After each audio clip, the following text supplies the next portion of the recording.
can you tell me about your earliest memory in wine? What's the first kind of recollection of drinking wine that you have? Um, hmm, well, the first one I'm probably drinking wine is probably sort of uh, university stuff. So it's probably not the greatest kind of thing. It's more kind of like I started.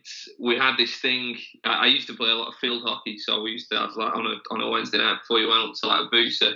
You used to strawpedo a bottle of wine because then it was a cheap night. So that's 3.5 seconds. So you look back and you just think, what? But I didn't grow up in a wine atmosphere or anything like that. So wine was just another alcoholic drink at that point. And it really wasn't until I think my mum and dad, for some unknown reason, I mean, known to themselves only, ended up buying a retirement project in Piemonte. Like they weren't into wine or anything like that. I think they just really liked the area. And then, fit me, my granddad, my mum's dad came up with Monty's Army during the war, so he was like had this thing about Italy, and my dad's a big DIY nut, so they just plumped for somewhere there. And then, unbeknownst to all us, we're right in the middle of Moscato and Barbera country, and you spend your times in vineyards and your neighbours are all winemakers, it just kind of starts to rub off, I guess. And then, yeah, so I haven't actually ever admitted to those guys about the strawpedo incident, but, maybe one day, you never know. So. Nice. And then you started your career in city trading, and now you're actually trading in wine. Can you tell us how trading in finance and shares compares to trading in wine?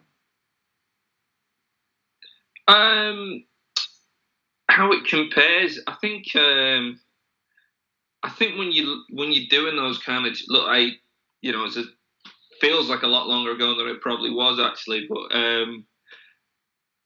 I think it's more that you start to work out. You only ever go for things that people want. You have to remember to channel it because effectively in the time that I was working at the bank, so I was there for 9 years, and it was a very, very difficult time of the financial industry, and we were under a lot of strain to not own all that much stuff, and if we bought something, we had to sell it pretty quick and don't hold too much on your book. And I think the idea of stocking levels, because stock can absolutely kill you if you're an importer and a private sales kind of guy. That can really, really just blow your cash flow completely. But then also knowing when to just get rid of stuff and move on effectively. Remember that something's only worth what someone's willing to pay for it, which is why. And sometimes, when people talk about stuff, I mean, I don't necessarily get involved too much in the very, very high priced wines, but I remember very, very early on, my business partner sold like 60 bottles of Le Pen to this bloke in Hong Kong, and he paid, I think it was something along the lines of, it was nearly $250,000 for 60 bottles. And I remember just thinking at the time, well, hey, look, if he wants to buy that, then that's what it's worth, isn't it? Because obviously people don't want to hear that. But then I was in Sainsbury's at the weekend, and they've put the Pathway Shiraz down to £6.50 a bottle, and you think, wouldn't mind buying a couple of them, that's all right. So I think it's more about a relative value kind of thing. And I think obviously you work in the wine trade, and everything's got its relative value. Of course, there are different market segments, but it's about what is that consumer willing to pay for that, and with that, hence, will it work or not? So maybe I shouldn't talk about entry level sort of Californian Sauvignon Blanc, but don't do that. Perfect. And what do you think? You also do a lot of blogging and writing and vlogging too. What do you think are the kind of greatest challenges with communicating with the wine consumer today? I think one of the hardest things I found, and I'm not going to profess to be amazing at anything or to have loads of knowledge about anything. There's people who know a heck of a lot more than me. But one of the things I found is trying to remind yourself what you didn't know before you started learning and going down the journey that you're on. Because all too soon we can forget what we wanted to know and what our mates want to know and what, the person. So every now and again, I very, very rarely do this, but have you ever been to like a supermarket and you'll just be there buying something like, packet of crisps or whatever, and you'll see someone in a wine aisle, and you've got this overriding urge to actually just ask them, "Can I help you?" Or something like that, because I actually genuinely want to know what's going on in their minds. Because if we all just keep going to, "Oh, isn't this great? Isn't this great? Isn't this great?" and that's where we lose people. So there's that famous thing about, was it, wine is where 99% of people don't care and 1% care way too much. I think I'd like to think I can rectify that to 90% of people will never care, and there's 9%, I reckon, that are just, there's every opportunity you can move that forward, And I think we've just got to remember what the global trends of consumers are, not about wine, but about global trends of consumers. So, which is why I think, the move towards, obviously in the past sort of 10, 15 years, sustainability, biodynamics, organic wines, things like that. But, obviously the big buzz around vegan, the labelling as vegan wines, obviously they've been around for a while, but making sure it's on the label now and things like that. It's just, I think you've just got to keep your eye to the ground and try and spend as much time with, I won't say average consumer, that sounds awful, but you know what I mean. It's like you just basically got to spend time with non-winos as much as possible, and that's how you hopefully keep yourself sharp enough to write the things they want to read about. Super, that's interesting. And what do you think are the great kind of opportunities of communication today?